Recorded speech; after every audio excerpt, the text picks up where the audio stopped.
امروز میخوایم با همدیگه making question کنیم، یعنی سوال درست کنیم. فقط و فقط با 3 روش میخوام یادت بدم که چطور سوال درست کنی. سلام، من نسا هستم. به چنل یوتیوب من خیلی خیلی خوش اومدین. اینجا انگلیسی رو ساده، کاربردی، قدم به قدم و خفن یاد میگیریم. خب بریم سراغ جمله هایی که اینجا نوشتم. بچه‌ها اگر یادتون باشه و اگر ویدیوهای قبل رو دیده باشید، من بهتون to be verbs ها رو همشون رو یاد دادم. امروز میخوایم در روش اول استفاده از right هستش. right در معنی به معنای درست هستش. حالا وقتی که ما میخوایم سوال بپرسیم در این روش که با استفاده از right هستش، ما سوالمون رو یعنی جوابمون رو میگیم. مثلا در اینجا اومده که I'm a teacher، من جواب رو دادم. right اینجا درستی و یا نادرستی جمله‌مون رو میسنجیم. خب بریم سراغ جمله ها. I'm a teacher، من یه معلم هستم. ببینید اینجا من جواب رو دادم. right درسته؟ مگه نه؟ میگیم که you are a good nurse، تو یه پرستار خوب هستی. right درسته؟ مگه نه؟ we are kind، ما مهربون هستیم. right درسته؟ مگه نه؟ they are smart، اونها باهوش هستن. right درسته؟ she's beautiful، اون خوشگل هستش، زیبا هستش. right درسته؟ he's an amazing doctor، اون یه دکتر محشر هستش. صفت هستش، اینجا ما ان رو آوردیم. البته اینجا هم باید a beautiful girl می نوشتیم. it's a fact car، این یه ماشین پرسرعت هستش.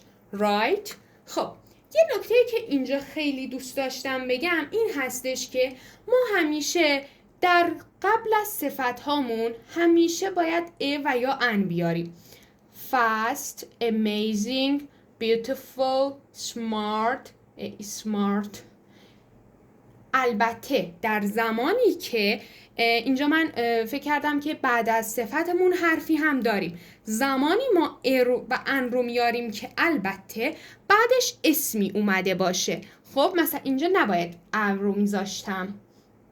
ببینید kind، چون اینجا اسمی نیومده من ا و ان رو نیاوردم.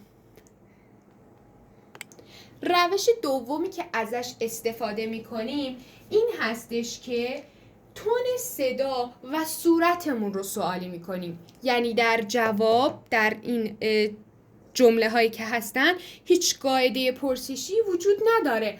باز هم من اینجا جواب رو میدم ولی تون صدا و صورتم رو سوالی میکنم. به عنوان مثال در جمله هایی که نوشتم، مثلا الان میخوام این رو سوالی بکنم. میگم که I'm a kind girl، من یه دختر مهربونم. You are smart، تو باهوشی. We are rich، ما پول داریم. ببینید تون صدا و صورتم رو سوالی میکنم. They're perfect، آیا اونها عالی هم. She's nice، یعنی اون خوبه، پرفکته. He's live here، یعنی اون اینجا زندگی میکنه. ببینید He's live here. It's a black cat، آیا اون یک گربه سیاهه. اما سومین روش ما که خیلی کاربردی هستش رو الان میخوام بهتون نشون بدم. و سومین روشمون استفاده از to be verbs ها هستش که در ویدیو قبل گفته بودم که چگونه سوالیش کنیم رو در ویدیوی بعدی بهتون میگم.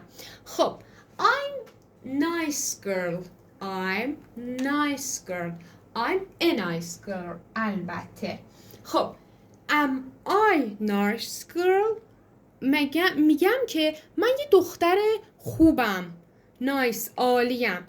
و در سوالش میگم که am I nice girl، آیا من یک دختر خوبم، عالیم. She's a doctor، اون دکتره، اون یه دکتره. و اما در سوالش میگیم که is she a doctor؟ آیا اون یک دکتر هستش؟ فقط ببینید اینجا جای فاعل و فعل عوض میشه. He's a smart man. Is he a smart man؟ اون یه مرد باهوشه و اما در سوالش میگیم is he a smart man؟ آیا اون یه مرد باهوشه؟ فایل های بعدیمون you are, we are و they are هستن. خب در جمله هامون اومده که you are a good teacher. Are you a good teacher؟ تو یه معلم خوب هستی و اما در سوالش میگه که آیا تو یه معلم خوبی؟ یه معلم خوب هستی؟ We are a close friend. ما دوستان صمیمی هستیم. Are we close friend؟ آیا ما دوستان صمیمی هستیم؟ They are a big family. اونها از یک خانواده بزرگ هستن. Are they a big family؟ آیا اونها از یک خانواده بزرگ هستن؟ و اما it. خب it's an old car یعنی اون یه ماشین قدیمی هستش. Is it an old car؟ آیا اون یک ماشین قدیمی هستش؟ It's my pet. اون حیوان خونگی من هستش. و اما در سوالی میگیم که Is it my pet؟ آیا اون حیوان خونگی من هستش؟